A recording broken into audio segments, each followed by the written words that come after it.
ایک لمحہ تمہیں ایسا بھی میسر ہونا چاہیے اپنے اوقات زندگی میں جس میں تمہارے اور تمہارے رب کے درمیان کوئی بھی نہ ہو.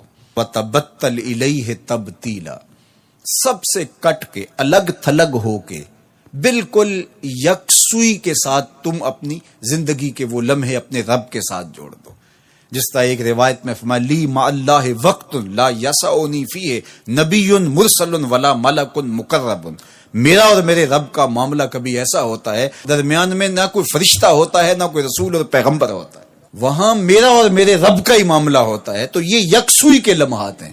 تو ہمیں بھی حضور علیہ الصلوۃ والسلام کے سینے سے نور لے کے اپنی زندگی میں کچھ ایسے اوقات مقرر کرنے چاہیے، اور وہ بہترین وقت میرے رب نے خود بیان فرمایا ناشیۃ اللیل ہے، وہ سحری کا وقت ہے، وہ رات کے لمحے ہیں، وہ پچھلے پہر کی مبارک گھڑیاں ہیں جب رحمتیں چھم چھم اتر رہی ہوتی ہیں اور اللہ کی رحمتیں بندے کا استقبال کر رہی ہوتی ہیں.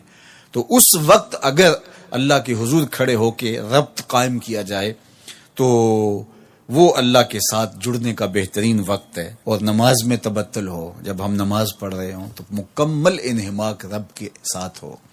سیدنا علی المرتضیٰ رضی اللہ تعالیٰ عنہ کے بدن میں تیر لگا ہے اور وہ نماز میں مصروف ہیں اور تیر نکال لیا جاتا ہے. جب سلام پھرتا ہے تو پھر آپ کو پتہ چلتا ہے کہ یہ تو جو ہے وہ تیر تھا جو نکال لیا گیا.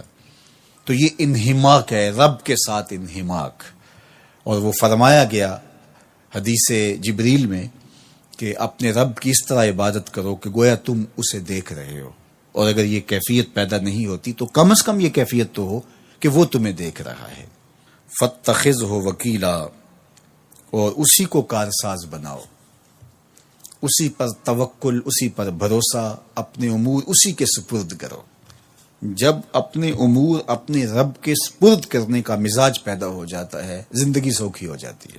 تدبیر کریں، اس کے لیے حکمت عملی ضرور آپ وضع کریں، لیکن کچھ کام کر کے اللہ پہ چھوڑ دیں. اگر توکل بھی یہی ہے کہ آپ گھٹنا بھی باندھیں اور سپرد اللہ کے کر دیں، اسی کی طرف سے کام ہوتے ہیں اور وہی کارساز حقیقی ہے. تو فرمایا کہ فاتخذہ وکیلا، اسی کو کارساز بنا لیجئے اور اسی پر اپنے کاموں کو چھوڑ دیجئے. جو کشتیاں اس کے نام پر ڈال دی گئیں وہ ڈوبتی نہیں ہیں، وہ منزل تک ساحل تک پہنچتی ہیں. تو ہمارا تو اتنا ہی کام ہے کہ کشتی ڈال دی، لیکن اس کو پار لگانا تو اسی کا کام ہے. تو اسی لیے ہم سواری پر بیٹھتے ہوئے کہتے ہیں کہ مالک اس کو مسخر تو نے ہی کیا ہے ہمارے لیے، ہمارے میں طاقت تو نہیں تھی کہ اس کو مسخر کر سکتے. تو یہ اس کے کرم سے ہوتا ہے. تو وہ اگر چاہے تو کوئی مشکل نہیں ہوتی. تو اس لیے اپنے کاموں کا